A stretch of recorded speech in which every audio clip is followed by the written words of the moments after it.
কেমন আছেন?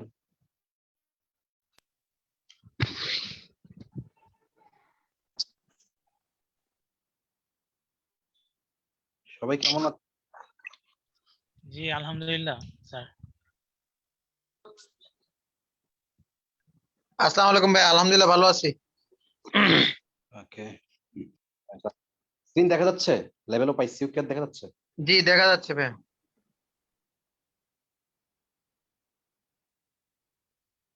ওকে,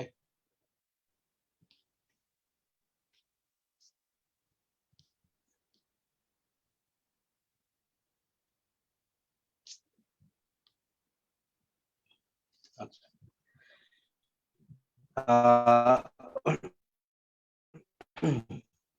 আইসিইউটা আজকে কি দিয়ে শুরু করার কথা ছিল বলছিলাম? সেপসিস।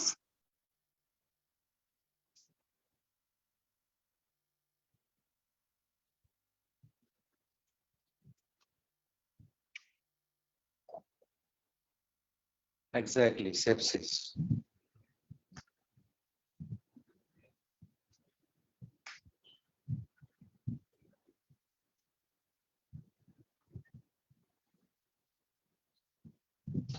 সেপসিসের সংজ্ঞা কেউ বলতে পারবেন? সেপসিসের আপডেট সংজ্ঞাটা কেউ বলতে পারবেন? সেপসিস কাকে বলে এবং সেপটিক শক কাকে বলে? মাঝখানে কিন্তু আর কিছু নাই, sepsis and septic shock. Life-threatening organ dysfunction caused by a dysregulated host response to infection.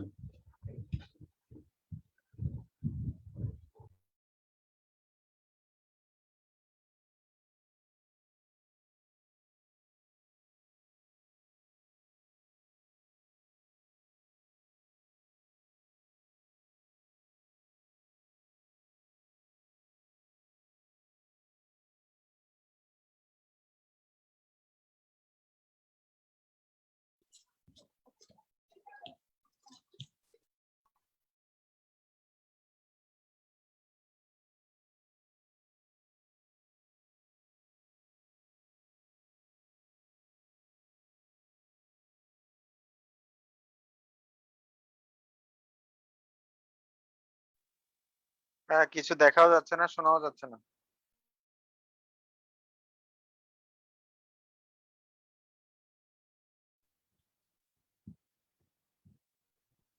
এখন শোনা যাচ্ছে?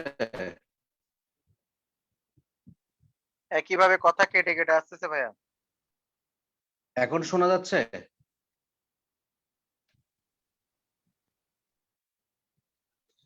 এখন শোনা যাচ্ছে কিনা, দেখা যাচ্ছে কিনা বলেন? জি ভাইয়া শোনা যাচ্ছে। দেখা যাচ্ছে। ওকে,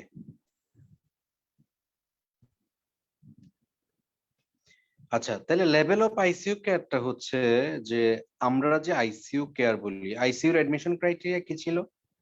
যে দুইটা অর্গান সাপোর্ট এবং অথবা যদি সিঙ্গেল অ্যাডভান্স রেসপিরেটরি কেয়ার দরকার হয়, সিঙ্গেল অর্গান সাপোর্ট অথবা আদার্স যে কোনো দুইটা অর্গান সাপোর্ট যদি লাগে তখন তাকে আমরা আইসিইউ বলি।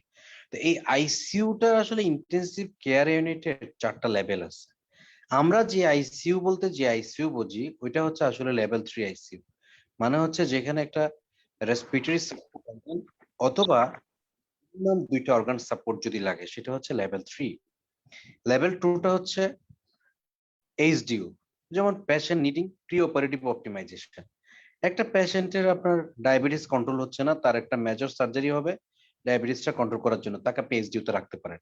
তাকে সিরিজ পাম্পে ইনসুলিন দিতে পারেন বা তার ফ্রিকোয়েন্ট গ্লুকোমিটার দিয়ে তার ডায়াবেটিসটা চেক করতে পারেন। হ্যাঁ, পেশেন্ট পোস্ট অপারেটিভ কেয়ার লাগতেছে যেটা এক্সটেন্ডেড, যে একটু প্রলং পোস্ট অপারেটিভ কেয়ার, এবং পোস্ট অপারেটিভ কেয়ারটা অনেক মেটিকুলাস লাগতেছে। এই ধরনের রোগীকে আপনি লেভেল 2 এইচডিইউতে রাখতে পারেন। একটা পেশেন্ট আইসিইউ থেকে স্টেপ ডাউন করে লেভেল 2 তে আসতে পারে।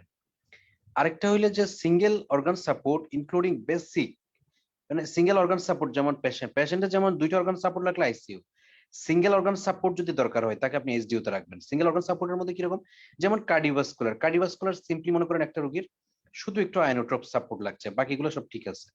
রেনাল যদি আপনি বলেন যে তার একটু ডায়ালাইসিস পায়। আর রেসপিরেটরি যদি বলেন যে বেসিক রেসপিরেটরি, যেমন আপনার তার একটা নন ইনভেসিভ ভেন্টিলেশন, একটা এনআইবি লাগতেছে, তাকে আপনি এইচডিইউ তে রাখতে পারেন। যখন অ্যাডভান্স রেসপিরেটরি সাপোর্ট লাগে তখন আপনি আইসিইউ তে পাঠান। আর লেভেল 0 হচ্ছে ওয়ার্ডে যেটা হয়, ওয়ার্ডে যতটুকু আমরা কেয়ার করি। তা আপনাদের মনে আসতে পারে যে এটা আইসিইউ বললে আবার লেভেল 0 হইলে ওয়ার্ড মানে কি হইলো? বেসিক্যালি এটা একটা স্ট্যান্ডার্ড প্রটোকল যে আইসিইউ কেয়ারটা আপনি ওয়ার্ডেও নিতে পারেন, কারণ এটা তো হচ্ছে একটা ইন্টেন্সিভ কেয়ার। ওয়ার্ডের মধ্যেও আপনার ইন্টেন্সিভ কেয়ার আপনি নিতে পারেন, কিন্তু সেটা কোন ধরনের ইন্টেন্সিভ কেয়ার? যে রোগীকে দেখা যাচ্ছে কি যে একটা patients need can be met through ward care, normal ward care দিয়ে তার হচ্ছে, কিন্তু তার ইন্টেন্সিভ কেয়ার মানে কি?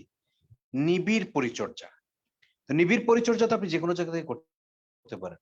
সেখানে স্ট্যান্ড বাই একজন নার্স থাকবে বা ডাক্তার অনকলে খুব দ্রুত থাকবে, এটাই তো নিবিড় পরিচর্যা। সেই নিবিড় পরিচর্যার মধ্যে যদি ওয়ার্ডে ম্যানেজ করা যায়, ওয়ার্ডে ম্যানেজ করতে পারেন। আর লেভেল 1 হচ্ছে এইচডিইউ থেকে একটু কম, কিন্তু এটা স্পেশালাইজ, যেখানে একটু এডিশনাল মনিটরিং সুবিধা থাকবে, যেমন একটা ইন্টারভেনশন করছেন বা একটা ছোট একটু লিভারের একটা অ্যাবসেস ড্রেইন করছেন, অথবা একটা আপনি প্লুরাল ফ্লুইশনের ইয়ে ড্র করছেন, তাহলে একটা ছোট একটা মনিটরিং করা লাগবে। কিন্তু একটা ইন্টারভেনশন করছেন, এই ইন্টারভেনশন করার পরে কিন্তু রোগীকে ছেড়ে ছেড়ে দিতে পারতেছেন না আপনি, তাকে রোগীকে 2-4-5 ঘন্টা একটু মনিটরে রাখলেন, সেটা হচ্ছে লেভেল 1। ঠিক আছে? তাহলে ICU level of ICU care কয়টা? 0 থেকে লেভেল 3 পর্যন্ত। তাহলে আইসিইউ কেয়ারের লেভেলটা কিন্তু আসে পরীক্ষায় মাঝে মাঝে। হচ্ছে আপনি এখানে অনেক ডাক্তার আছে, একজন ডাক্তারকে দায়িত্ব দেওয়া হলো অ্যারোমেডিক্যাল ডিভিশনে, যেখানে একটা রোগীকে ফ্রিকোয়েন্ট ফ্লাই করবে। রোগীটা অসুস্থ, সে কক্সবাজার থেকে ঢাকায় যাবে, ঢাকা থেকে চট্টগ্রাম যাবে, চেন্নাই যাবে। আপনি এই স্কট আপনি একজন team leader. What is the role of team leader? Team লিডারের রোল কি? অথবা আপনি এই রোগীটাকে ট্রান্সফার করার জন্য ফিটনেস পরীক্ষা করার জন্য যদি প্রশ্ন আসে যে how will you evaluate is patient is stable enough for transport or not, how you evaluate এই প্রশ্নের অ্যান্সার। আর যদি প্রশ্ন আসে pre-transfer checklist to ensure patient is stable enough for transport, অথবা প্রশ্ন আসতে পারে যে what is the key role of an anesthesiologist when transferring a critically ill patient। তাহলে বিভিন্ন ভাবে কিন্তু প্রশ্নটা আসতে পারে, অ্যান্সার হবে এই চারটা আপনি গুছিয়ে লিখে দিবেন। তাহলে একটা পেশেন্টকে যখন আপনি ট্রান্সফার করতে চাইবেন, সবার আগে দেখতে হবে তার এয়ার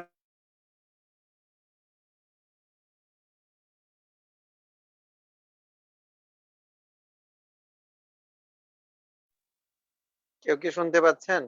এটা সিকিউর আছে কিনা, না, শুনতে সিকিউর পাচ্ছি না। আছে কিনা একটা।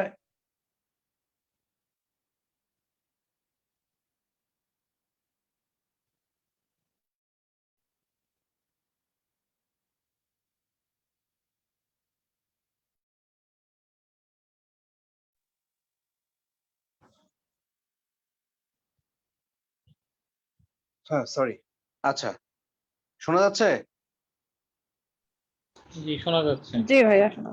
ওকে, সরি, একটা ফোন চলে আসছিল মাঝখানে, জামালার শেষ। আচ্ছা, এরপরে হচ্ছে যদি এয়ারওয়েটা দেখি আমি, তাহলে এয়ারওয়েটা সেফ কিনা আমাকে দেখতে হবে, ট্রাকিয়াল ইন্টিউবেশন করা আছে কিনা, এবং ইন্টিউবেশন করাটা সেটা এক্স্যাক্টলি চেস্টে আছে কিনা, লাংসে আছে কিনা।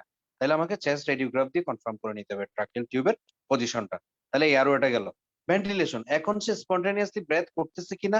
আর যদি ভেন্টিলেশনে থাকে, তাইলে তার একটা আমাকে পোর্টেবল ভেন্টিলেটর লাগবে, যেটারে এনাফ চার্জ থাকবে, এবং একটা এক্সট্রা ব্যাটারিওয়ালা একটা ভেন্টিলেটর লাগবে, কারণ যে কোনো সময় এই ভেন্টিলেটর আমার ক্র্যাক হইতে পারে। তাহলে আমি অন্য আরেকটা ব্যাটারি দিয়ে আমি সেটা চালাতে পারবো। তাহলে একটা ট্রান্সপোর্ট ভেন্টিলেটর লাগবে।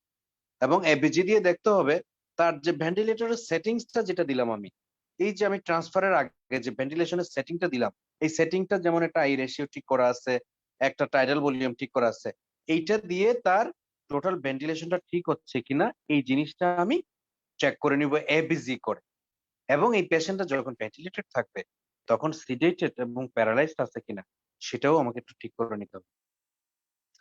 এরপরে যদি সার্কুলেশনের দিকে তাকাই, সার্কুলেশনে তার হার্ট রেট এবং ব্লাড প্রেশারটা অপটিমাইজ করা আছে কিনা। এটা রোগী ট্রান্সফার করার সময় হার্ট রেট 140, এই রোগীর আপনার ট্রান্সফার করাটা একটু ডিফিকাল্ট হবে এবং উচিত হবে না।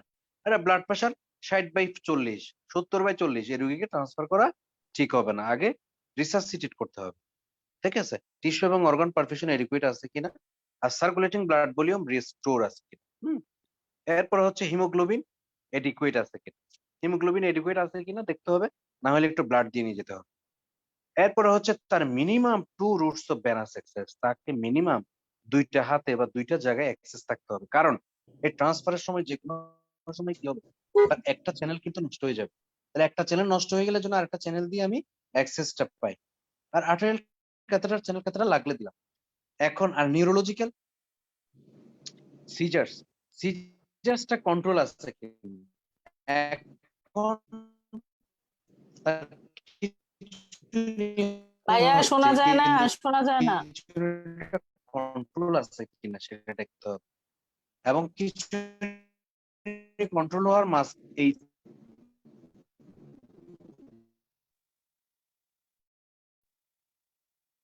এখন শোনা যাচ্ছে? যাচ্ছে। শোনা না গেলে বলবেন সাথে সাথে। Thank you so much. এখন যদি সিজারের মেটাবলিক কোনো কজ থাকে সেটা আমাকে এক্সক্লুড করতে হবে। একটা দেখা গেছে কি আপনার সিজার হচ্ছে, তার কারণ হচ্ছে হাইপোগ্লাইসেমিয়া। এদিকে হাইপোগ্লাইসেমিয়া যদি আপনি ম্যানেজ না করেন, হাইপোগ্লাইসেমিয়া যদি ম্যানেজ না করেন, তাইলে তার এই কনভালশনটা কন্টিনিউয়াস হতে থাকবে। এরপর হচ্ছে যদি কোনো রেস্ট আইসিপি থাকে, রেস্ট আইসিপিটা অ্যাপ্রোপ্রিয়েটলি ম্যানেজ থাকতে হবে। ট্রমা, এখন ট্রমার মধ্যে সার্ভাইকাল স্পাইনটা প্রোটেক্টেড আছে কিনা মাস্ট দেখতে হবে। সার্ভাইকাল কলার আছে কিনা, সার্ভাইকাল কলার, অথবা কারো ফোনে বাসে আছেন কিন্তু আওয়াজ আসছে, আওয়াজটা বন্ধ করলে ভালো হয়। এখন দেখা যাচ্ছে সার্ভাইকাল স্পাইনটা প্রোটেক্টেড আছে কিনা, নিউমোথোরাক্স থাকলে সেটা ড্রেন করে দিতে হবে, এবং ইন্টারথোরাসিক এবং ইন্টারঅ্যাবডোমিনাল ব্লিডিং যদি থাকে ওই ব্লিডিংটা কন্ট্রোল করে আপনি তাহলে ট্রান্সফার করতে পারবেন, ঠিক আছে। এবং যদি লং লং বোন এবং পেলভিক ফ্র্যাকচার থাকে, লং বোন এবং পেলভিক ফ্র্যাকচার যদি থাকে, সেক্ষেত্রে লং বোন এবং পেলভিক ফ্র্যাকচার থাকলে স্ক্রিন শেয়ারটা চলে গেছে স্যার। লং বোন এবং পেলভিক ফ্র্যাকচার যদি থাকে সেটা আপনাকে স্টেবিলাইজ করতে হবে। এটা স্টেবিলাইজ না করে আপনি এটা ট্রান্সফার করতে পারবেন না। আরেকটা মেটাবলিক জিনিস আছে, সেটা হলো গ্লুকোজ লেভেল 4-এর বেশি থাকতে হবে, পটাশিয়াম 6-এর কম থাকতে হবে, ক্যালসিয়াম 1-এর বেশি থাকতে হবে, অ্যাসিড বেসটা মোটামুটি অ্যাকসেপ্টেবল 7.2 যদি থাকে, মোটামুটি পিএইচ 7.2 থেকে 7.35 বা 7.4, 7.2 এর নিচে বা 7.25 এর নিচে আসে মোটামুটি অ্যাকসেপ্টেবল। বাকি জিনিসগুলো ঠিক থাকতে হবে, টেম্পারেচার মেইনটেইন করতে হবে, এবং এই সময় আপনি মনিটরিং কি কি ফ্যাসিলিটি থাকতে হবে। আপনার ইসিজি কন্টিনিউয়াস রাস্তার মধ্যে ইসিজি করার সুযোগ থাকতে হবে। ব্লাড প্রেশার, অক্সিজেন স্যাচুরেশন সেটা ঠিক আছে। মনে থাকবে না যেটা আপনার, সেটা হচ্ছে এন্টারনাল কার্বন ডাইঅক্সাইড মাপার ব্যবস্থা থাকতে হবে। তাহলে চিন্তা করেন একটা রোগীকে, ক্রিটিক্যালি ইল পেশেন্টকে ট্রান্সফার করতে চেকলিস্টটা যদি করেন, আপনি দেখেন কত কিছু জিনিস একসাথে থাকলে তখন আমি ট্রান্সফার করতে পারবো।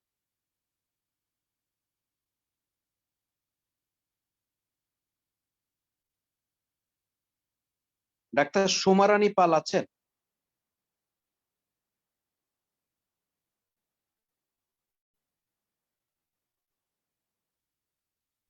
জি ভাই আছি। আপনি একটু এটা একটু আমাদের সামারি করেন তো, এতক্ষণ যেটা পড়লাম আমরা।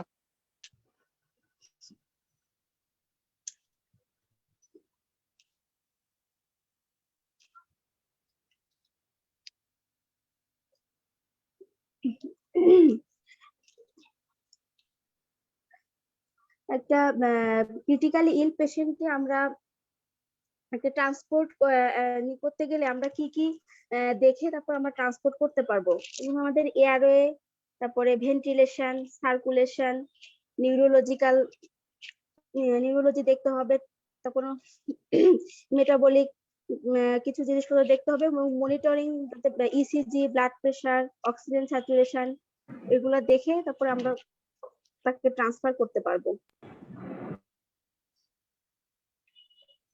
শেষ? আর কিছু নাই? এতগুলো পড়লাম। তাই প্রথমে তাকে এয়ারওয়ে দেখতে হবে, তারপর ভেন্টিলেশন, স্পন্টেনিয়াস, সে রেসপিরেশন এয়ারওয়েতে করতে কি পারছে, দেখবেন আপনি? এয়ারওয়েতে কি দেখবেন?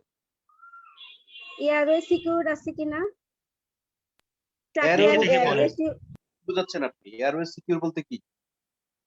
এয়ারওয়ে ডিভাইস আছে কিনা? ট্রাকিয়াল ইন্টুবেশন, ট্রাকিয়াল ইনকিউবেশন করা আছে কিনা, অথবা এয়ারওয়েটা সেফ বলতে তার ওরাল এয়ারওয়েটা ইনটেক আছে, সে শ্বাস নিতে পারতেছে। আর যদি ট্রাকিয়াল টিউব দিয়ে ফিক্স করা যায়, ফিক্স করা দরকার সেটা ফিক্স করবেন, এবং ট্রাকিয়াল টিউবের পজিশনটা কনফার্ম হইতে হবে। সেই কথাটা আমি আপনার মুখ থেকে বের করার চেষ্টা করছি, কারণ আপনি এখন ট্রান্সফার করতে চাচ্ছেন রুগীটাকে, তো মাঝখানে টিউবটা যদি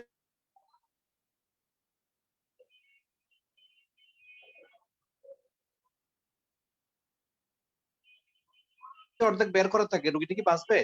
এবং বলেন এরপরে। অ্যাডিকুয়েট সে স্পন্টেনিয়াস রেসপিরেশন নিচ্ছে কিনা, তারপরে সে সিলেটেড আছে কিনা বা প্যারালাইসিস আছে কিনা কোনো, তারপরে আমরা ওই গ্যাস এক্সচেঞ্জ হচ্ছে কিনা এটা কনফার্ম করার জন্য এবিজি কোন ব্যবস্থা আছে কিনা, সার্কুলেশন যেমন আমরা হার্ট রেট, ব্লাড প্রেশার ঠিক আছে কিনা, অর্গান পারফিউশন ঠিক মতো আছে কিনা, ব্লাড লস কন্ট্রোল করতে পারবো কিনা আমরা, হিমোগ্লোবিন লেভেলটা ঠিক আছে কিনা। মিনিমাম আমাদের 2টা চ্যানেল রাখতে হবে, যাতে একটা চ্যানেল নষ্ট হয়ে গেলে আমরা আর একটা চ্যানেল দিয়ে আমরা মেইনটেইন করতে পারি। নিউরোলজিক্যালি দেখবো যে কোনো সিজার আছে কিনা, মেটাবলিক থাকলে আমরা মেটাবলিক কস্টে ইনক্লুড করব, ইন্ট্রাক্রেনিয়াল প্রেসারটা বেশি আছে কিনা, থাকলে আমরা ম্যানেজ করব। আর সার্ভাইকাল স্পাইনটা ট্রমার মধ্যে আমরা সার্ভাইকাল স্পাইনটা প্রোটেক্টেড কিনা, ইন্ট্রাথোরাসিক বা ইন্ট্রাঅ্যাবডোমিনাল কোনো ব্লিডিং আছে কিনা, এটা থাকলে কন্ট্রোল করতে হবে, এবং ইন্ট্রাঅ্যাবডোমিনাল যদি কোনো ইনজুরি থাকে তাহলে অ্যাডিকুয়েটলি এটা অ্যাপ্রোপ্রিয়েটলি এটা ম্যানেজ করতে হবে। লং বোন বা পেলভিক কোনো ফ্র্যাকচার আছে কিনা, থাকলে সেটাকে ম্যানেজ করতে হবে। মেটাবলিক যেমন ব্লাড গ্লুকোজ লেভেলটা অবশ্যই 4 এর বেশি থাকতে হবে, মানে 4 মিলিমোল পার লিটার। পটাশিয়াম লেভেলটা less than 6 millimole per litre থাকতে হবে, এবং ক্যালসিয়ামটা অবশ্যই 1 মিলিমোল পার লিটারের বেশি থাকতে হবে, এবং অ্যাসিড বেস ব্যালেন্স যেমন হচ্ছে পিএইচ 7.2 বা 7.3 এরকম থাকলেও হবে, আর টেম্পারেচারটা মেইনটেইন করতে হবে। মেইনটেইন আছে কিনা সেটা দেখতে হবে। মনিটরিং করব হচ্ছে আমাদের ইসিজি, কন্টিনিউয়াস যাতে মনিটরিং করা যায়, ইসিজি, ব্লাড প্রেশার এবং oxygen saturation, end tidal carbon dioxide and temperature. Okay বিক্লেফ, থ্যাংক ইউ সো মাচ। এখন আমরা একটা প্রশ্ন পড়ব, সেটা হলো একটা minimum monitoring facility of critically ill patient. একটা ক্রিটিক্যালি ইল পেশেন্টকে যদি আমি মনিটর করতে চাই, তাহলে মিনিমাম কি কি মনিটর করতে হবে, আর হচ্ছে সিস্টেম ওয়াইজ এডিশনাল কি কি মনিটরিং একটা ইন্টেন্সিভ কেয়ার ইউনিটে থাকতে হবে। ভাইয়া আমার একটা প্রশ্ন ছিল ভাইয়া, বলুন। পেশেন্ট ট্রান্সফারের ক্ষেত্রে আমরা যে বললাম যে কন্টিনিউয়াস ইসিজি মনিটরিং এর ব্যবস্থা থাকতে হবে, তা আপনি যদি হ্যাঁ। বাই ইয়ারে পেশেন্ট শিফট করি, তখন তো ওটার একটা ভাইব্রেশন আছে, সেই জন্য কি আসলে ইসিজিটা ওভাবে অ্যাডিকুয়েট মনিটর করা যাবে? সেটা সেই ভাইব্রেশনও ওই সময় হয়তো করা যাচ্ছে না, কিন্তু একটা যখন আমি ঠিকঠাক মতো উঠে যাব তখন তো মনিটর করা যাবে। আর ওইরকম ভাইব্রেশন তো হচ্ছে না। যদি আমি ঠিকঠাক মতো যাইতে পারি, ঠিকঠাক মতো গেলে ওরকম ভাইব্রেশন হবে না। আর বিষয়টা হচ্ছে যে আমার রোগী যদি না কাঁপে ঠিক মতো করে, আমি রোগী যদি ঠিকঠাক মতো রাখতে পারি, সেক্ষেত্রে আমি একটা লিড হইলেও যদি অন্তত লিড 2টাও দিতে পারি, তাহলে তো আমার কিছুটা কভার করতে পারবো। আর এটা তো একেবারে পুরো হার্ড এন্ড ফাস্ট না, কিন্তু জিনিসটা শুধু এই প্লেনে যাব সেটা না। আমি আমার এইচডিইউ থেকে আইসিইউ তে নেওয়ার সময় সেম একটা পোস্ট অপার রোগী যখন আমি আইসিইউ তে নিয়ে যাব, পোস্ট অপারেটিভ ওয়ার্ডে যাব, সেম ফ্যাসিলিটি আমাকে এনশিওর করতে হবে। আবার একটা রোগীকে আমি অ্যাম্বুলেন্সে এখান থেকে এখানে যাবো, অথবা আমার হসপিটালের মধ্যেই বার্ন ইউনিট থেকে রোগীটা আমি আরেকটা ইউনিটে যাবে, সেখানেও সেম। ক্রিটিক্যাল ইল পেশেন্টের যে কোনো জায়গায় ট্রান্সফার, সেখানে একটা অংশ হচ্ছে সে প্লেনে করে যাবে। ঠিক আছে আশা? জি, থ্যাংক ইউ ভাই। এখন আমরা যেটা প্রশ্নটা পড়বো এটা খুব একটা দামি কোশ্চেন, সেটা হলো একটা আইসিইউ তে একটা ক্রিটিক্যালি ইল পেশেন্টকে দেখার জন্য মিনিমাম কি ক্রাইটেরিয়া আমার থাকা লাগবে। আরেকটা হচ্ছে সিস্টেম ওয়াইজ এক একটা ডিজিজের রূপ, যে একটা রুগী তো আইসিইউ তে এক একটা সিস্টেমের রুগী আসবে, এই রুগীটা নিউরোলজিক্যাল ফেলিউরের জন্য আসছে, অথবা এই রুগীটা হার্ট ফেলিউর অথবা কার্ডিওভাস্কুলার সিস্টেম ফেলিউরের জন্য আসছে, অথবা গ্যাস্ট্রোইন্টেস্টিনাল ফেলিউরের জন্য আসছে। এক একটা সিস্টেম ফেলিউর নিয়েই তো রুগীরা কি হবে, আইসিইউ তে আসবে।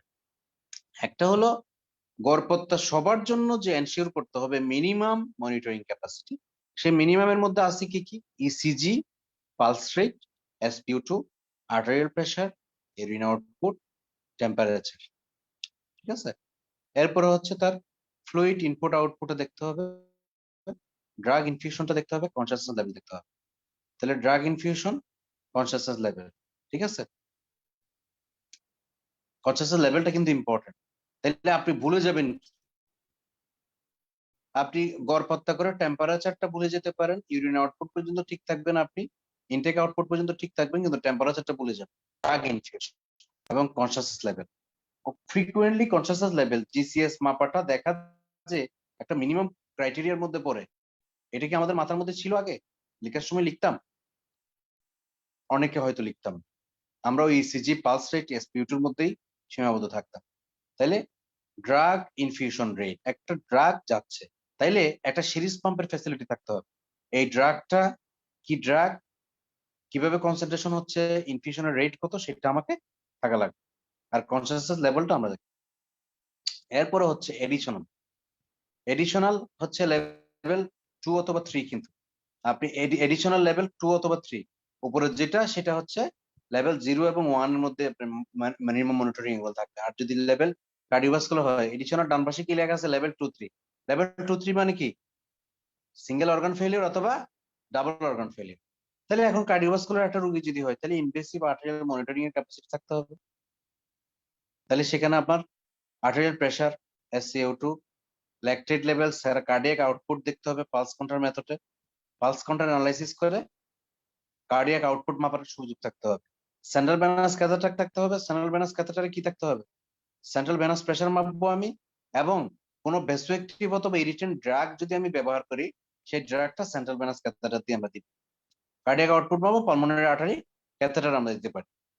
পালমোনারি আর্টারি ক্যাথেটার দিয়ে আমরা পালমোনারি ওয়েস্ট প্রেসার মাপতে পারবো। ওকে, নিউরোলজিক্যাল যদি হয়, জিসিএস, কেমআইসিও লাগবে না, কনফিউশনাল অ্যাসেসমেন্ট মেথড দরকার নেই, আপনি জিসিএসটা দেখেন।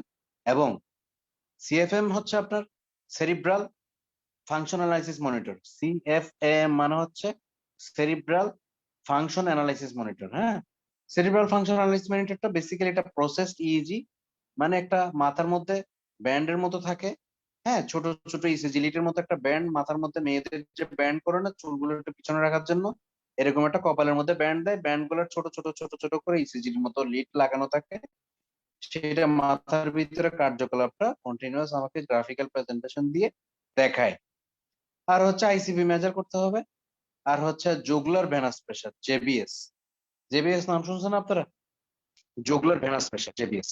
এখন ভেন্টিলেটরি ফাংশন, রেসপিরেটরি ফাংশনের মধ্যে কিন্তু ভেন্টিলেটরে যদি একটা পেশেন্ট থাকে, সে কিন্তু ম্যাক্সিমাম জিনিস কিন্তু সে আউটপুট নিজে থেকে দেয়, আমাকে জোর করে নিজে থেকে বের করা লাগে না। তার ভেন্টিলেটর, লাং মেকানিক্স এর কিছু রেজাল্ট, ভাইটাল কত, ভাইটাল ক্যাপাসিটি কত, টায়ার ভলিউম কত, এগুলো সে নিজে থেকে দেখায়।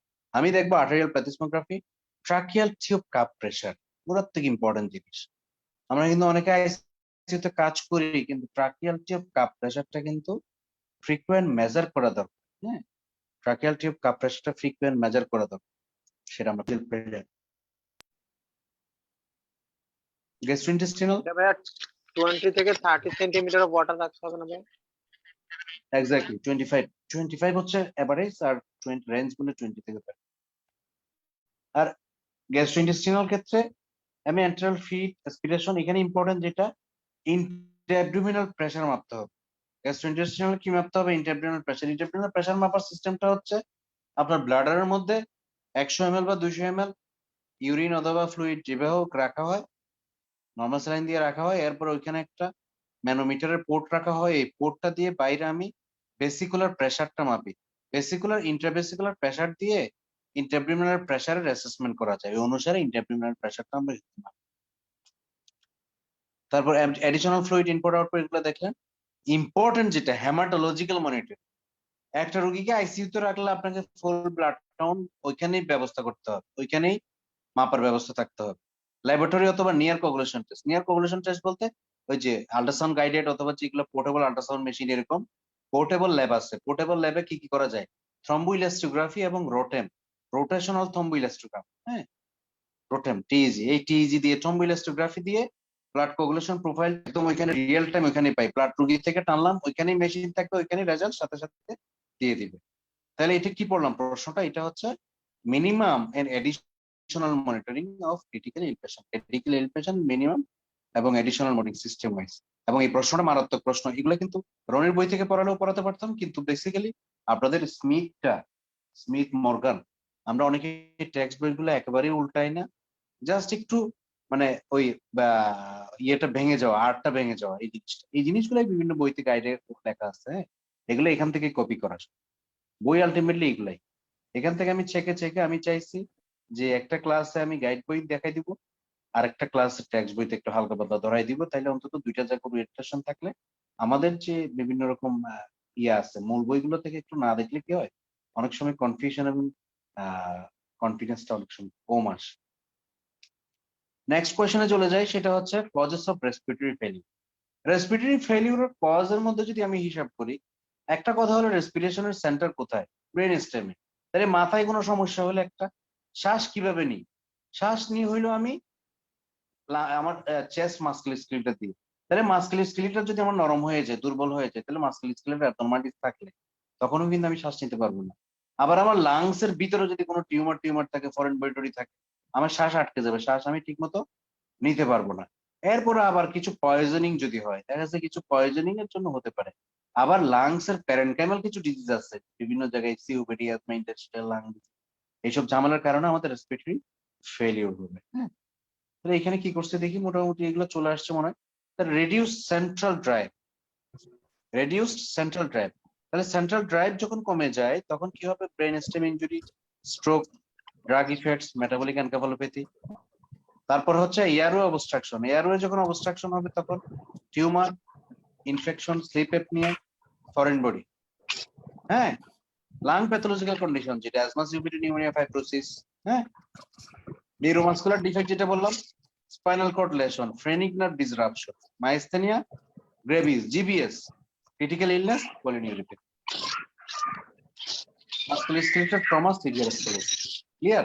রিপিট করার দরকার আছে এটা? সবার ক্লিয়ার কিনা?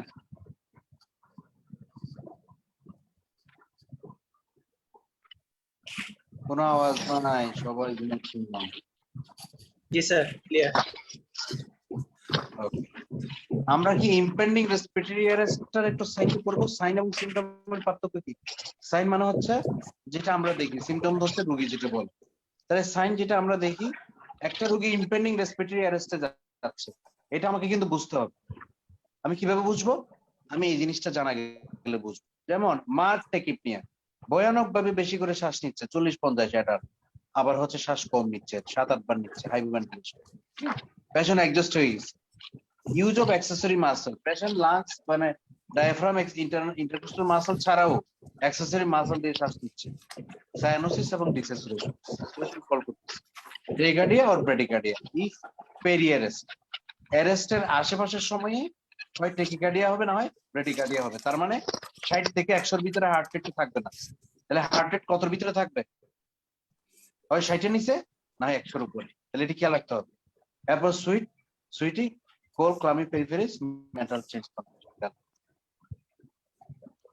আরেকটা প্রশ্ন হচ্ছে, আপনাকে জিজ্ঞেস করলো আইসিইউ তে ঢোকা মাত্র একটা রোগীকে আপনারা 5টা মাইলাম, 5টা ফেন্টানিল, 3টা মাইলাম অথবা এরকম একটা কম্বিনেশন দিয়ে আপনারা সুন্দর করে ঘুম পাড়ে রাখেন, ঠিক আছে? তাইলে এইরকম ঘুম পাড়ে রাখলে রোগীটা কি হবে? তাইলে problem of and potential consequence of excessive sedation in ICU patient. তাহলে একটা হচ্ছে আপনি প্রলং অ্যাকুমুলেশন, আপনি সিরিজ পাম্প দিয়ে তো আমার নাইট ডিউটি করেই গেছেন সকালে আপনার চোখ মুখ না মুছতে মুছতে আপনি 8টার মধ্যে ডিএমসি তে চলে আসছেন, মিটফুটে চলে আসছেন, ডিউটি আছে। এরপর আরেক ডাক্তার আসছে, সেও আইসা তো সিরিজ পাম্প চলতেছে, চলুক। 3 দিন ধরে রুগী আছে, ডিউটি চেঞ্জ হচ্ছে, সিরিজ পাম্প কিন্তু চেঞ্জ হচ্ছে না। তাহলে কি হবে? ওভার সিডেশন হবে কিনা আইসিইউ তে? হবে। সেই ওভার সিডেশনের সিকোয়েন্সটা দেখেন এবং এগুলো হয় কিনা। আমি যে কথাগুলো বলতেছি এগুলো বাস্তব কথা, কিন্তু এই ঘটনাগুলো আমরা পড়ে আসছি কোর্সের সময়, বিভিন্ন জায়গায় আইসিইউ কাজের সময়। তাহলে অ্যাকুমুলেশন অফ প্রলং ইনফিউশন যখন হয়, তখন আপনি উইনিংটা করতে পারবেন না, উইনিংটা দিলে হবে, ঠিক আছে? কারণ আপনার প্রত্যেকদিন সকালে তার জিসিএসটা যদি না দেখেন, প্রতিদিন তাকে যদি, এবং জিসিএসটা দেখার জন্য তাকে সকালে কিন্তু 6টায়, আপনি যদি 9টায় জিসিএস দেখতে চান, আপনাকে 6টায় কিন্তু ইনফিউশন পাম্প বন্ধ করতে হবে। ইনফিউশন পাম্প কিন্তু সকালেই বন্ধ করতে হবে এবং সিডেশন সকালেই বন্ধ করতে হবে। তাকে অ্যারাউজ না করলে আপনি এক্সাক্ট জিসিএস কে পাবেন না। ডিট্রিমেন্টাল ইফেক্ট অন কার্ডিওভাস্কুলার সিস্টেম, আপনি প্রচুর ঠান্ডা করে রাখছেন, বুমপারে রাখছেন, কার্ডিওভাস্কুলার সিস্টেম কিন্তু মারাত্মকভাবে ডিপ্রেসড হয়ে যাবে। কার্ডিওভাস্কুলার সিস্টেম ডিপ্রেসড হলে আপনার কি ভ্যাসোপ্রেসার বেশি লাগবে না? লাগবে না? ভাইয়া শোনা যাচ্ছে না স্পষ্ট। আবার পালমোনারি ফাংশন ও ড্রাইভ কমে যাবে। আপনি তাহলে কিছুক্ষণ চুপ করে থাকি।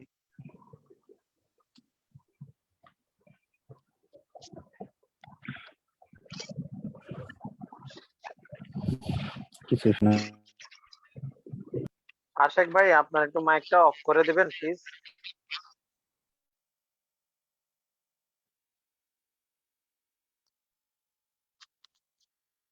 এখন শোনা যাচ্ছে? কথা কেটে কেটে আসতেছে কথা কেটে কেটে যাচ্ছে।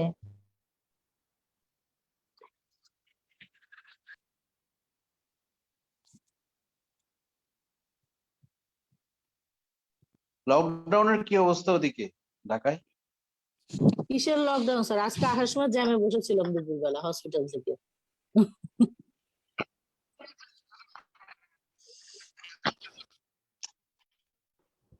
লকডাউনে কি লকডাউন আসছে শুনলাম। শোনা যাচ্ছে না, শোনা যাচ্ছে না স্যার। শুনতে পাচ্ছি না। লকডাউনে কি একটা বড় কথা শোনা যাচ্ছে না স্যার, বের হয়ে কেটে যাচ্ছে।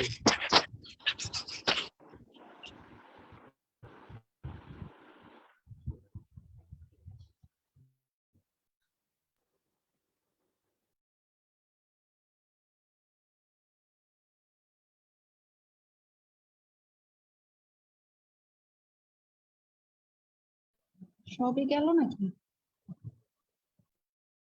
কি ব্যাপার, গেল সবকিছু?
সব ডিসকানেক্ট হয়ে গেল, কেন disconnect? বুঝলাম না, কিছু শুনতে পাচ্ছি না।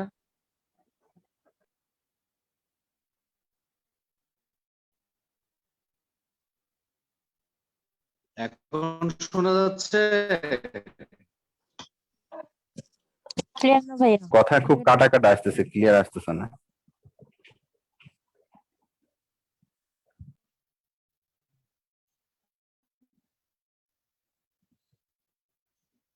হ্যালো, এখন শোনা যাচ্ছে? জি স্যার, শোনা যাচ্ছে।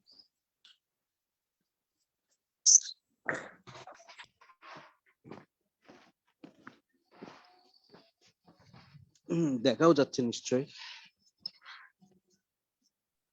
হ্যাঁ দেখা যাচ্ছে। আচ্ছা, জি স্যার। যেটা বলতেছি, এটা আগে ছিল। এক্সেসিভ যদি আমরা সিডেশন করি সেক্ষেত্রে রেপিড আই মুভমেন্ট স্লিপ যে অংশটা, মানে আমাদের ঘুমের মধ্যে তো একটা অংশ আছে যেখানে রেপিড আই মুভমেন্ট স্লিপ হয়, তাই না? সেই রেপিড আই মুভমেন্ট স্লিপটা হবে না। সেটার ফলে কি হবে? স্লিপ ডিপ্রাইভেশন হবে, ডেলিরিয়াম হবে, সাইকোসিস হবে। আর ইন্টেস্টিনাল মোটিলিটিটা কমে যাবে। ইন্টেস্টিনাল মোটিলিটিটা কমে গেলে এন্টারাল ফিডিং এ একটা ইম্পেয়ারমেন্ট হবে। ঠিক আছে? আচ্ছা, গেল। আচ্ছা, আপনারা কি ডাস গাইডলাইন শব্দটা শুনছেন? ডাস গাইডলাইন, ডাস? না শুনিনি। ডাস শব্দটার অর্থ হচ্ছে ডিফিকাল্ট এয়ারওয়ে সোসাইটি। ডিফিকাল্ট এয়ারওয়ের একটা সোসাইটি আছে আলাদা, ডিফিকাল্ট এয়ারওয়ে সোসাইটি, তাদের একটা গাইডলাইন আছে, DAS guideline, difficult airway society guideline. ওই ডিফিকাল্ট এয়ারওয়ে সোসাইটির গাইডলাইন থেকে সব ধরনের ডিফিকাল্ট এয়ারওয়েটা ম্যানেজ করার জন্য অনেকগুলো তারা গাইডলাইন তারা বানাইছে। সেখানে ট্রাকিয়াল ইন্টিউবেশন করার বিভিন্ন পদ্ধতি তারা বলছে। যদি যে কোনো সময়, এটা আপনাদের দরকার নাই, তারপর আমি জাস্ট ছবি দিয়ে রাখলাম, আমি এটা আপনাদের সাথে শেয়ার করব, আপনারা জিনিসটা রাখবেন।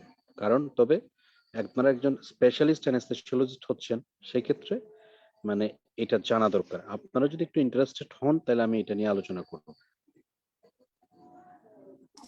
করেন ভাইয়া। একটা রোগী পরীক্ষায় আসুক না আসুক, পরীক্ষায় বিভিন্ন ভাবে আসে।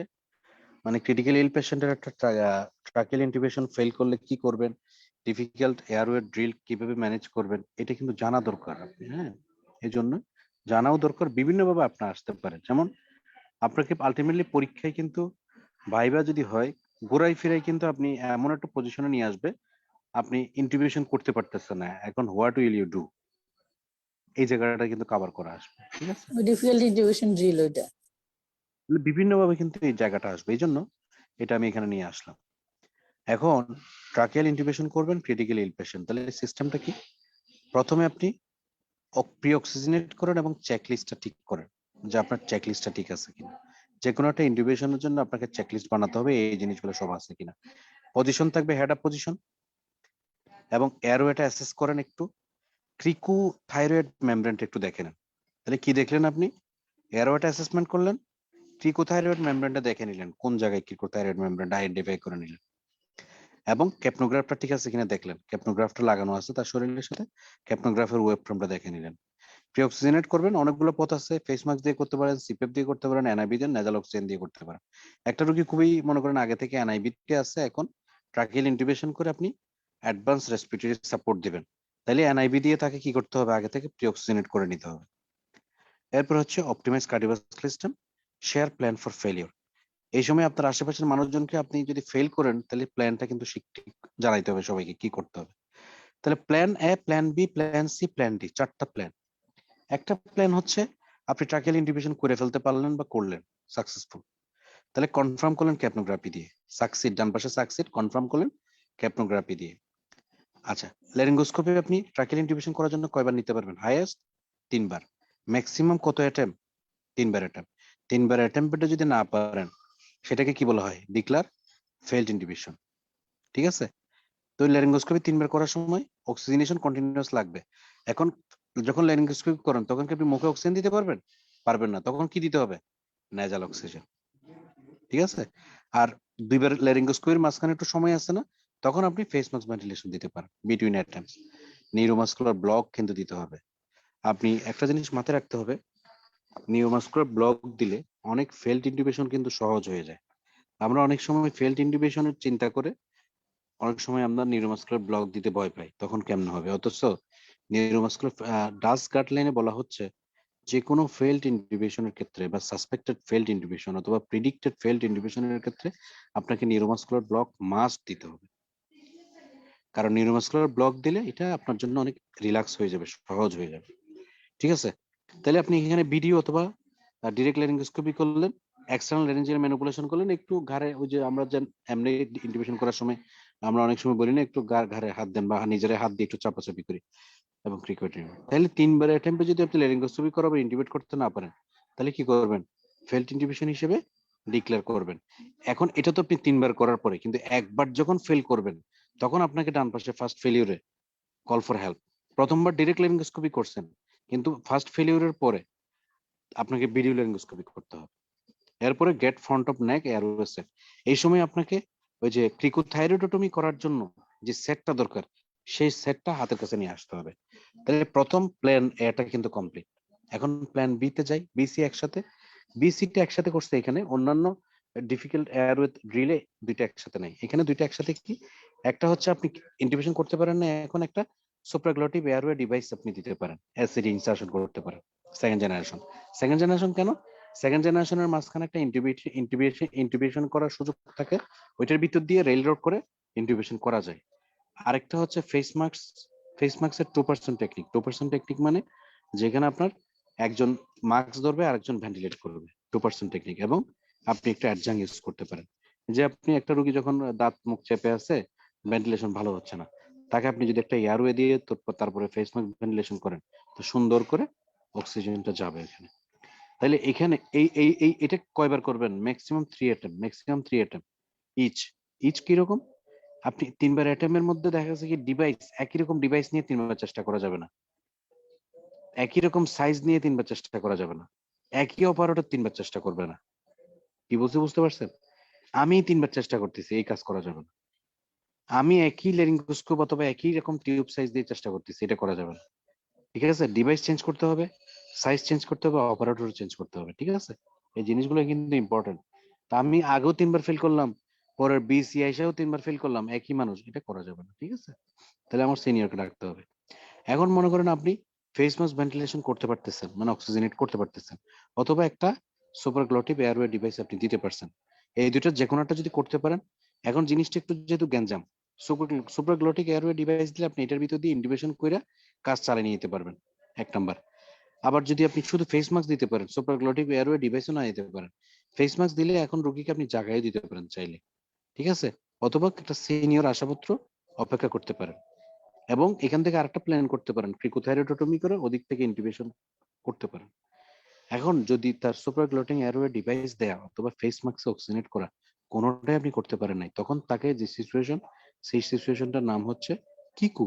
কিকু মানে হচ্ছে ক্যান্ট ইন্টিউবেট, ক্যান্ট অক্সিজেনেট, কিকু। তাহলে কিকু আমাকে ম্যানেজ করতে হবে, ডিক্লেয়ার করতে হবে এখন আমি কিকু পজিশন আছি, ক্যান্ট ইন্টিউবেট, ক্যান অক্সিজেনেট, হরিবল সিচুয়েশন। এই সিচুয়েশনটা ম্যানেজ করার জন্য আমাকে ফনা করতে হবে। ফনা মানে কি? Front of neck access. FONA মানে কি? Front of neck access. এই ফ্রন্ট অফ নেক এয়ারওয়েটা অ্যাক্সেস দিয়ে এখন আমাকে কি করব? গলাটা একটু উপরে টান দিতে হবে, নিউরোমাসকুলার ব্লকেট কিন্তু কনফার্ম করতে হবে, এবং এটাকে আমার এই ফনা দিয়ে আমাকে স্কালপেল, হ্যাঁ, ক্রিকোথাইরয়েডোটমি করে এই স্কালপেল কিরোট্রামি করে সুন্দর করে আমাকে ওইখানে ছোট ছোট সাইজের একটা টিউব দিতে হবে, 5 থেকে 6 সাইজের একটা টিউব দিয়ে কাপওয়ালা, কাপ দেওয়ার পর ওই দিক থেকে আবার ভেন্টিলেট করতে হবে। সবাই আছেন তো নাকি মাথা লেগে গেছে পুরো? আসি ভাইয়া। ক্রিকোথাইরয়েডোমির পরে টিউব কাপ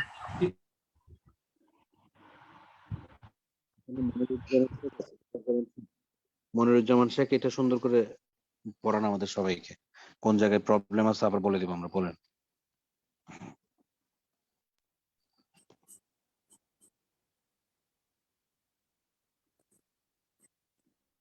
মনিরুজ্জামান শেখ বলেন, আছেন মনিরুজ্জামান শেখ?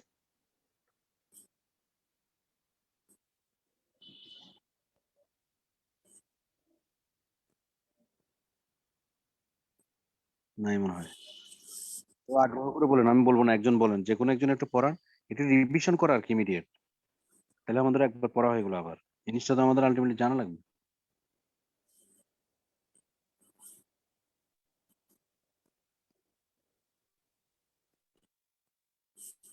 বলেন, সহযোগী হয়ে কেউ বলেন জিনিসটা, দেখে দেখে বলেন, বই তো আছেই সামনে। কেউ নিজে থেকে বলবে না, তাহলে আমি ঠিক করে ভাইয়া আমি বলি, বলেন। Tracheal intubation of critically ill patient অথবা হচ্ছে ডিফিকাল্ট ইন্টিগ্রেশন ড্রিল, যেটা প্রথমে পেশেন্টের ওটি টানার পরে আমরা হচ্ছে আর কথা শোনা যাচ্ছে না। আমার কথা শোনা যাচ্ছে না? আমি শুনতে পাচ্ছি। হ্যাঁ যাচ্ছে যাচ্ছে। প্রথমে হচ্ছে আমাদেরকে হচ্ছে চেক লিস্ট দেখতে হবে, আর হচ্ছে আমাদের ইন্টিগ্রেশন করার যেসব জিনিসপত্র, ধরুন লাইঙ্গোস্কোপ, তারপর টিউব, এগুলো সব চেক করবো। তারপর হচ্ছে পেশেন্টকে প্রি অক্সিজেশন করবো আমরা। তারপরে হচ্ছে পেশেন্টকে পজিশনিং করতে হবে। পজিশনিং করার পরে আমরা পেশেন্টের হচ্ছে এয়ারওয়েটা প্রথমে অ্যাসেস করব। তারপরে হচ্ছে প্রি অক্সিজেশন আমরা হচ্ছে ফেস মাস্ক দিয়ে করতে পারি। তারপর পেশেন্টের যদি এনআইভি আগে থেকে থাকে ওটার মাধ্যমে করতে পারি, অথবা নেজাল ক্যানুলা দিয়েও হচ্ছে প্রি অক্সিজেশন আমরা করতে পারি। তারপরে হচ্ছে এটা হচ্ছে প্রথমে চেক লিস্ট, এটা দেখলাম আর প্রি অক্সিডেশন করলাম। করার পরে আমরা প্ল্যান এ তে গেলাম। এতে হচ্ছে ট্র্যাকেল ইন্টিগ্রেশন করব। সবাই এটা কি শুনতে পাচ্ছেন? শুনতে পাচ্ছি, সবাই শুনতে পাচ্ছি। জি ভাইয়া, আমরা তো শুনতে পাচ্ছি। ট্র্যাকেল ইন্টিগ্রেশন করার সময় হচ্ছে আমাকে লাইঙ্গোস্কোপ করতে হবে। লাইঙ্গোস্কোপ করে যদি একবার ইন্টিগ্রেশন করা গেলে গেল, না হলে হচ্ছে ম্যাক্সিমাম হচ্ছে 3টা অ্যাটেম্প নিতে হবে। 3টা অ্যাটেম্প নিতে হবে, কিন্তু এই 3টা অ্যাটেম্প নেওয়ার মাঝখানে আমাদের হচ্ছে অক্সিজেনটা মেনটেন করতে হবে। অক্সিজেন মেনটেন করতে হবে। এটা হচ্ছে আমরা যখন লাইঙ্গোস্কোপি করব, মানে প্রথমবার ফেল হলো, দ্বিতীয়বার যখন লাইঙ্গোস্কোপি করব, তখন যদি তখন তো আমরা হচ্ছে অক্সিজেশন যদি ফেস মাস্ক দিতে করতে পারবো না। তখন আমরা হচ্ছে নেজাল ক্যানুলার মাধ্যমে পেশেন্টকে কন্টিনিউয়াস অক্সিজেশন করব। তারপরে হচ্ছে আবার লাইঙ্গোস্কোপি করে হচ্ছে যদি না পারি পরপর 3বার, তখন হচ্ছে আমরা হচ্ছে মানে এই প্ল্যান এ তে তখন হচ্ছে আমরা হেল্পের জন্য ডাকবো সিনিয়র কাউকে।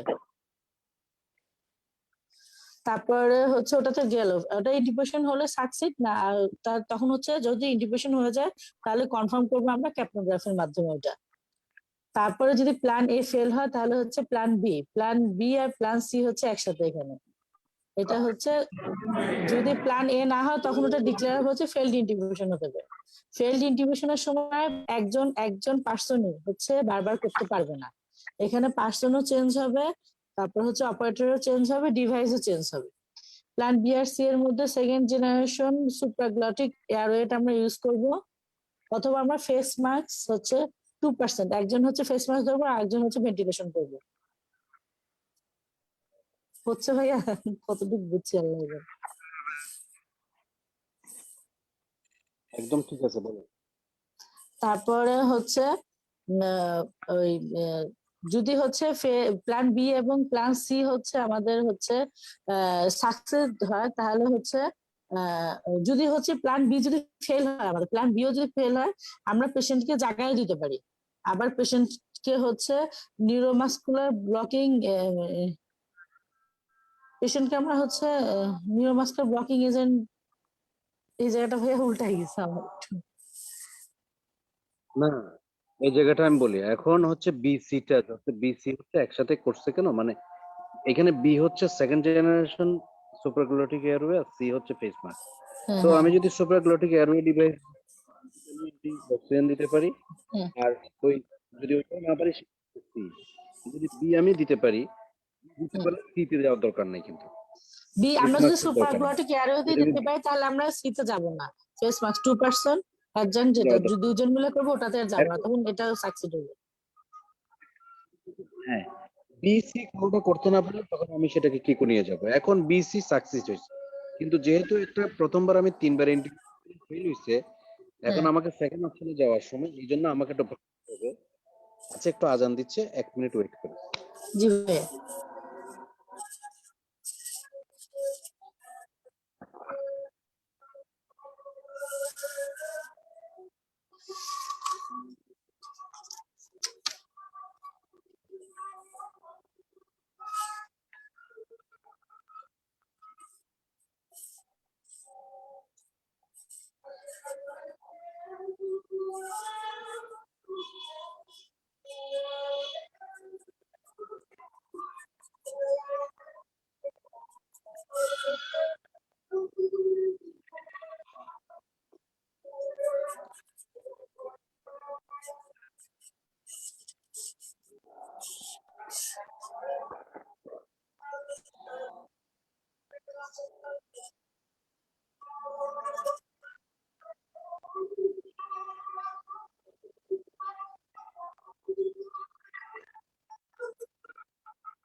জি ভাইয়া। তারপরে যদি প্ল্যান বি আর সি যদি ফেল হয় তখন হচ্ছে আমরা একজন এক্সপার্টকে ডাকবো। ফেল মানে কি, যদি আমরা পেশেন্টকে ইন্টিউবেট করতে না এখন পারি, অক্সিজেনেট করতে না পারি। জি ভাই বলেন। তখন হচ্ছে প্ল্যান ডি তে যাবো আমরা। প্ল্যান ডি তে হচ্ছে ওটা বলছিলেন হচ্ছে ফ্রন্ট অফ নেক এয়ারওয়ে, ফোনা যেটা। হ্যাঁ যেহেতু আমি 3 বারে ফেল করছি অক্সিজেনেশন করাটা, ইন্টিউবেশন করাটা, এই জন্য প্ল্যান বি সি সাকসিড হলে আমাকে ভাবতে হবে আমি কি পেশেন্টকে জাগাই দিব, নাকি আমি ইন্টিউবেট করে দিব, নাকি ফোনাতে চলে যাব। এই জন্য এখানে ভাবার কথা হয়েছে। আর যদি না হয় কি হইলো আমাকে ফোনা করতে হবে। শেষ, ফিনিশ। এখন আমরা চলে যাচ্ছি রেনাল রিপ্লেসমেন্ট থেরাপি ডায়ালিসিস। ইন্ডিকেশনটা হচ্ছে 1 নাম্বার হচ্ছে অলিগোরিয়া। অলিগোরিয়া হচ্ছে ইউরিন আউটপুট 200 ml পার 12 আওয়ারের মধ্যে কম। ইউরিন আউটপুট যদি লাস্ট 12 আওয়ার্স এর মধ্যে 200 ml এর কম হয়, সেটা হচ্ছে অলিগোরিয়া। এরপর হচ্ছে হাইপারক্যালেমিয়া। হাইপারক্যালেমিয়া কি, যদি গ্রেটার দেন 6.5 মিলিমোল থাকে, আর সেরাম ইউরিয়া যদি 35 এর বেশি থাকে, সেরাম ক্রিয়েটিনিন 400 এর বেশি থাকে। 400 কিন্তু মাইক্রোমোল, ইন্টারন্যাশনাল ইউনিট, হ্যাঁ, আইইউ। এটা 400 মাইক্রোমোল পার লিটার। ভালো ভালো হসপিটালে কিন্তু ক্রিয়েটিনিন লেভেলটা কিন্তু এইভাবে দেয়, 400, 300, 400 এরকম মাইক্রোমোলে দেয়।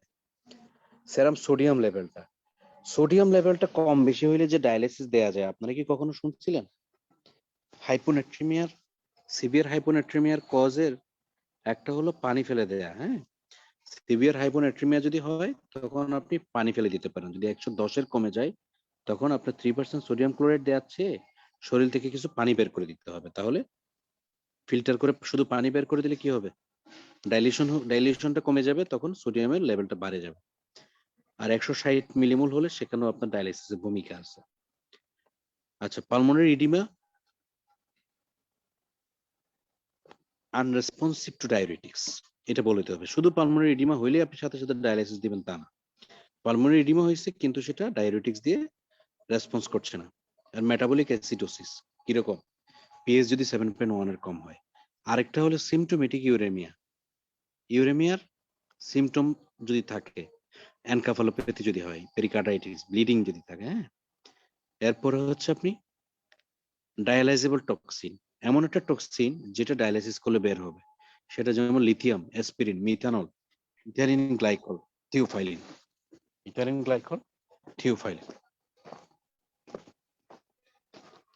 ঠিক আছে, তাহলে আপনি দেখেন এখানে আমরা কিন্তু বেশ কয়েকটা নতুন জিনিস কিন্তু পাইছি, যে জিনিসগুলো ডায়ালাইসিসের ইন্ডিকেশন হিসেবে এখানে বলা আছে।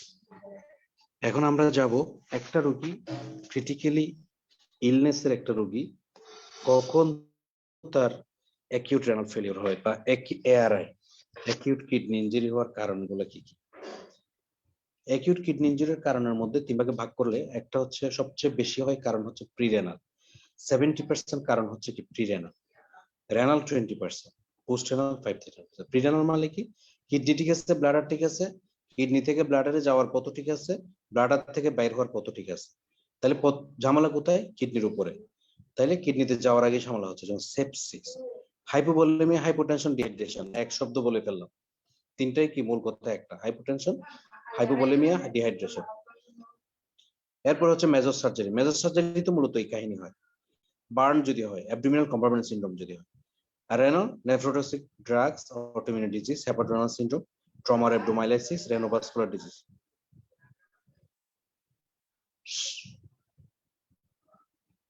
এরপরে হলো পোস্ট রেনাল, পোস্ট রেনাল কি আছে, পোস্ট রেনাল কি ভালো আছে, কিডনির পানি বের হচ্ছে কিন্তু বাইরে হতে পারতেছে না, তাহলে আউটফ্লো অবস্ট্রাকশন, সবগুলো অবস্ট্রাকশন, মানে পথে যত অবস্ট্রাকশন এগুলো হচ্ছে সব post renal, kidney outflow obstruction, ureteric obstruction, bladder outlet obstruction, bladder neck ক্ষেত্রে। তাহলে গেল। এখন কন্টিনিউয়াস আপনি রেনাল রিপ্লেসমেন্ট থেরাপিতে কিছু কমপ্লিকেশন আছে, ওইটাও জানা দরকার। তাহলে কন্টিনিউয়াস রেনাল রিপ্লেসমেন্ট থেরাপির কন্টিনিউশন হচ্ছে, আপনি হচ্ছে এই রেনাল রিপ্লেসমেন্ট থেরাপি দেওয়ার সময় আমাদের হেপারিন দেওয়া হয়, সেই হেপারিন দিলে অ্যান্টিকোগুলেশন রিলেটেড কিছু আছে, যেমন ব্লিডিং, আরেকটাই খুব ইম্পর্টেন্ট, হেপারিন ইনডিউসড থ্রম্বোসাইটোপেনিয়া, সাইট্রেটক্সিটি,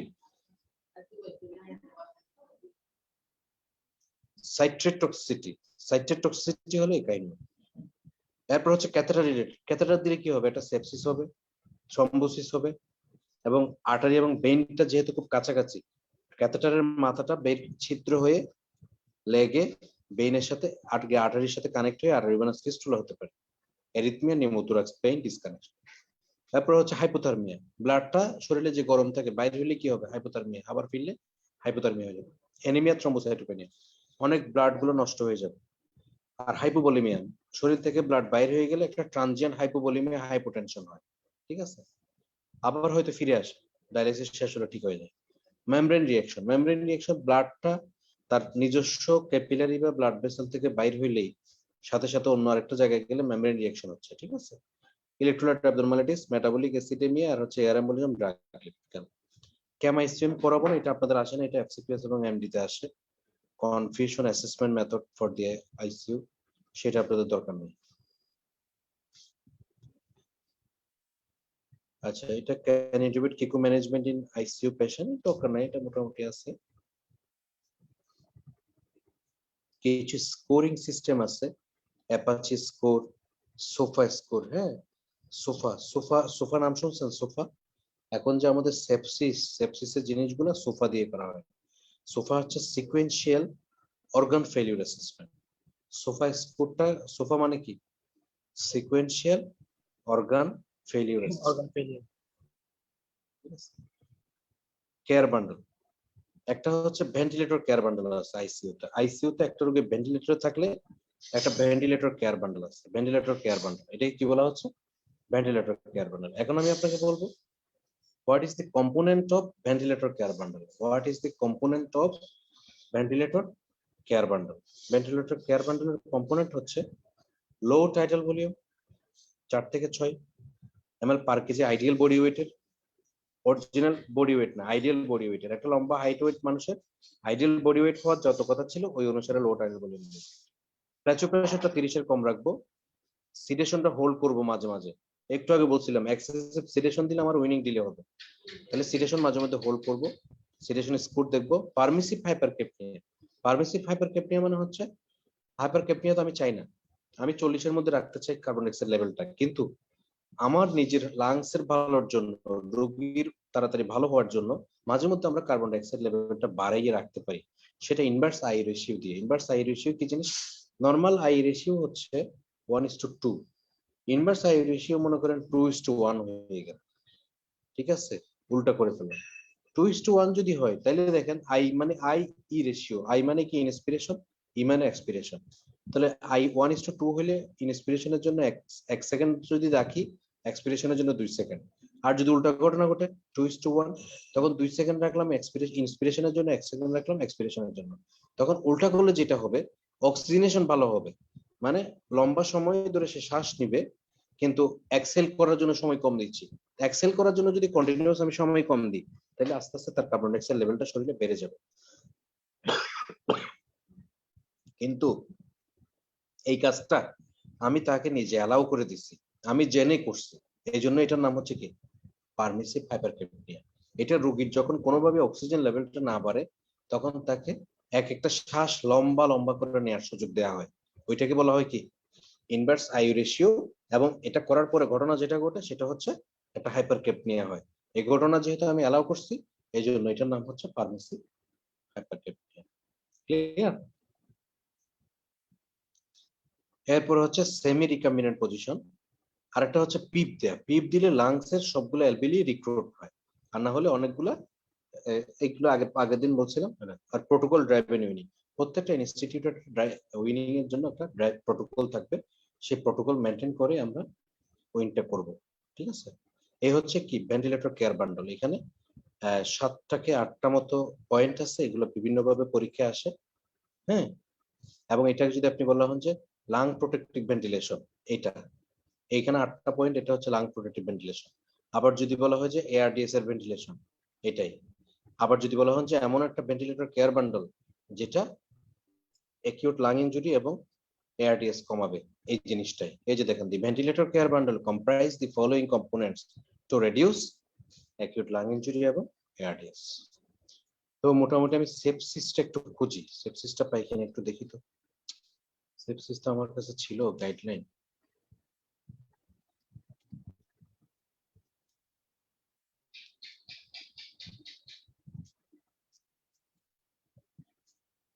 আচ্ছা, যাই হোক, আমি পাই নাই, আমি আবার একটু খুঁজবো, আমার কাছে আছে অবশ্যই, সেটা আমি দিয়ে দিব। আমি অন্য যে কোনো একদিন অবশ্যই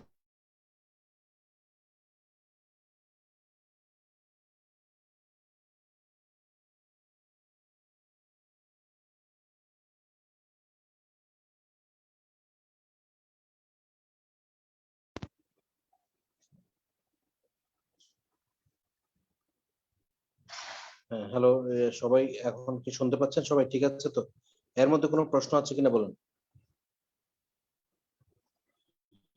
আমি আজকে যা পড়ালাম, স্মিথের আইসিইউটা মোটামুটি শেষ করে দিচ্ছি। আপনারা যদি একটু হাত পা চোখ বুলাতে পারেন, তাহলে স্মিথের আইসিইউ পাবেন। আর ওদিকে রনির বইয়ের যে অংশগুলো পড়াইছি, দুটো মিলে কিন্তু একটা চমৎকার আইসিইউ মোটামুটি হয়ে যাবে। খুব বেশি আইসিইউটা আপনার আটকে থাকার কথা না। আপনার উইনিং নিয়ে একটা কোশ্চেন করতে চাই, উইনিং এর একটা জিনিস বুঝি না। বলুন। কোশ্চেনটা হচ্ছে যে how will you assess a patient for weaning, আর তারপরে আবার দেয়া what are the steps followed for weaning, মানে দুইটা কি একই জিনিস? রনির বই থেকে তো 3টা স্টেপ একসাথে দেয়া ভাইয়া, এখন অ্যান্সারটা আসলে কি হবে? উইনিং প্রোটোকল তো আমি পড়াইছি, গত সপ্তাহে পড়াইছি না? হ্যাঁ ভাইয়া, সেখানের কথাই বলছি আমি।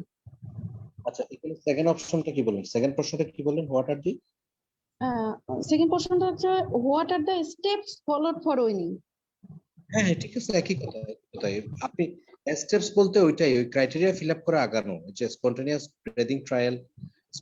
ব্রিদিং ট্রায়াল দেওয়ার পরে আস্তে আস্তে স্টেপ আপনি অ্যাসেস করব কোনটা? ওই 3টা স্টেপ দিলাম, স্টেপস ওগুলোই। আর বলছে যে how will you assess a patient for weaning, দুটো একসাথে দেয়া। করাটা হচ্ছে তার, একটা হচ্ছে তার লাং মেকানিক্স এর অ্যাসেসমেন্টটা কি, তার রেসপিরেশনটা এডিকুয়েট আছে কিনা, কয়টা শ্বাস নিচ্ছে, সে শ্বাসটা নিচ্ছে যেটা, সেটা টাইডাল ভলিউম কত নিচ্ছে, আর রেসপিরেটরি রেটটা কত, আর হচ্ছে FiO2, এই 5টা হচ্ছে তার রেসপিরেটরি মেকানিক্স। এরপরে হচ্ছে তার কার্ডিয়াক স্টেবিলিটি, তার আয়ন ড্রপ লাগছে কিনা, বিপিটা স্টেবল আছে কিনা, এরপরে হচ্ছে তার রেনাল কোনো সাপোর্ট লাগছে কিনা, এরপরে হচ্ছে সে যে রোগের জন্য ভর্তি হয়েছে সেই রোগটা, সেই প্রাথমিক ডিজিজটা কভার হয়েছে, এরপরে হচ্ছে নার্ভাস সিস্টেমের জিসিএস ইমপ্রুভ হয়েছে কিনা, জিসিএস যদি আগে খারাপ থেকে থাকে। এরপরে হচ্ছে বায়োকেমিক্যাল কোনো অ্যাবনর্মালিটিস আছে, ইলেকট্রোলাইট ঠিক আছে কিনা, গ্লুকোজ লেভেল ঠিক আছে কিনা, এবিজি ঠিক আছে কিনা, এগুলো যদি সব ঠিকঠাক থাকে তাহলে আমরা আস্তে আস্তে উইন করতে পারবো। তাহলে উইনের প্রোটোকলের মানে মধ্যে একবারে লিখে readiness দেবো হচ্ছে, ওই সবগুলো একসাথে? হ্যাঁ একটু পয়েন্ট করে করে পয়েন্ট আউট করে লিখবেন। আপনারা একটা বই আছে ওই যে স্টেপ ওয়াইজ আইসিইউ প্রোটোকল, বইটার নাম হচ্ছে স্টেপ ওয়াইজ আইসিইউ প্রোটোকল। আমি সফট কপিটা আমার মধ্যে আছে, আপনারা একটু আগ্রহী হলে টেলিগ্রাম গ্রুপে আমি সেই বইটা সফট কপিটা দিব। ওইখানে ওই যে আপনার 8 নাম্বার কি 9 নাম্বার চ্যাপ্টারে উইনিং প্রোটোকলটা আছে, আপনারা ওইটা একটু দেখে নিলে আপনাদের আরেকটু লিখতে সুবিধা হবে। একই জিনিসেই আরেকটু স্মার্ট করে দেওয়া আছে, আপনারা ইন্টারেস্টেড হলে এটা একটু দেখে নিতে পারেন। আচ্ছা ভাই, ওটা দিয়ে দিন একটু কষ্ট করে। আর ভাইয়া ট্রাকিওস্টোমির লং টার্ম কমপ্লিকেশন মানে কি? ডিলেড কমপ্লিকেশন যেটা সেটা? এক্স্যাক্টলি, লং টার্ম কমপ্লিকেশন ওই যে স্টেনোসিস হয়ে গেছে, ফোঁটা হয়ে গেছে ওগুলা, তারপরে ক্যাপটেশন হয়ে গেছে, এগুলো।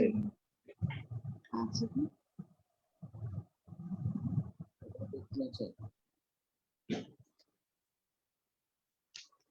কেউ কি মেসেজ পাঠাচ্ছে কিনা দেখি তো, মেসেজ।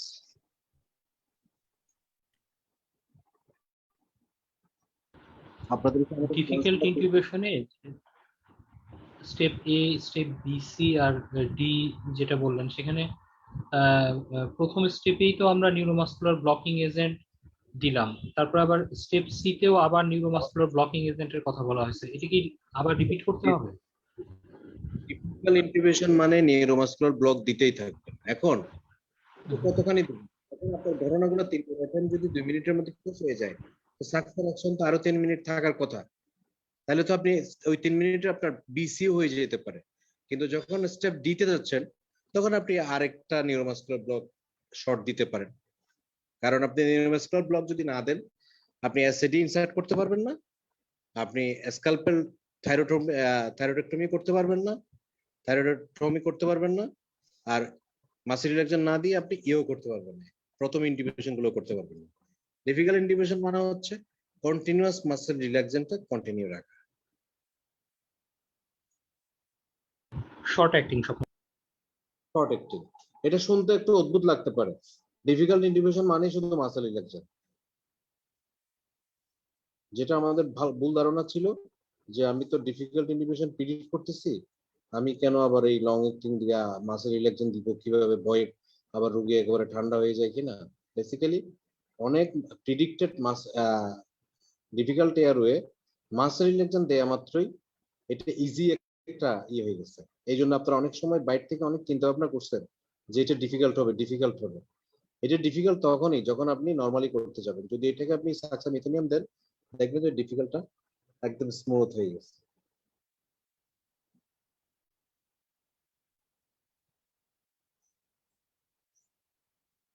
আর কোনো কোয়েশ্চেন? তাহলে আজকে ক্লাস কিন্তু আইসিইউ ছিল না, আইসিইউ যেহেতু একটা অংশ বাকি ছিল সেটা আজকে শেষ করলাম। আজকে যেটা শিডিউল ক্লাস সেটা আমি আগামী বুধবারে নিব। বুধবারে সবাই ফ্রি আছেন? জি ভাইয়া। তাহলে আগামী ভাইয়া বুধবারে নিব। টেলিগ্রামে কিভাবে অ্যাড হব? টেলিগ্রামে আমাদের একজন একটা গ্রুপ করছে ডিপ্লোমা, কে যেন করলো টেলিগ্রামে গ্রুপটা, টেলিগ্রামে একটা গ্রুপ আছে না আমাদের?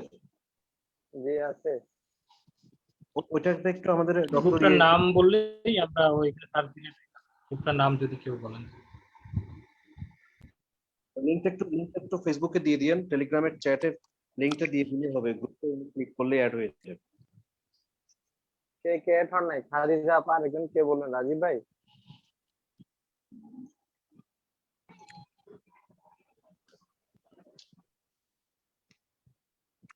আশরাফ, এটা সবাইকে অ্যাড করে নিয়েন, কারণ অনেকে আবার না জানলে মিসিং হয়ে যাবে। জি আচ্ছা ঠিক আছে। ভাইয়া আজকের লেকচারটা কি পিডিএফ করে দেওয়া যাবে? পিডিএফ তো আছে, অবশ্যই দেওয়া যাবে, টেলিগ্রামে দিলে সুবিধা হয় আর কি। আশরাফ টেলিগ্রামে দিয়ে দিচ্ছি, ওখানে শেয়ার দিয়ে দিও সবাইকে।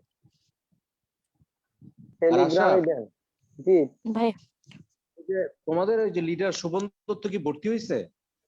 না না না ও তো ভুল পথে আসছে, কিন্তু ফেল করলে পরে কিন্তু হাজারি লেগে যাবে। এইবার রেজাল্ট দেখছো, 30% পাস কিন্তু ম্যাক্সিমাম জায়গায়। সবাই ফেলছে এবার রেজাল্ট। ফেল করলে কিন্তু মন খারাপ হয়ে পড়ে, ভুল পথে আছে। অন্তত এক্সাম বেসে ভর্তি করে দিও বলে, বুঝছো? পরে তোমাদেরই বলবে যে তোমরা ঠিক জায়গায় ছিলে, আমরা তো ভুল করে ফেললাম, বললা না কেন, বুঝছো না? দায় চাপাবে তোমাদের উপরে। তুমি একটু বলে ভর্তি করে দিও, হ্যাঁ? জি ঠিক আছে ভাই, বলবো, আমি জানাবো না। ওকে, আল্লাহ হাফেজ।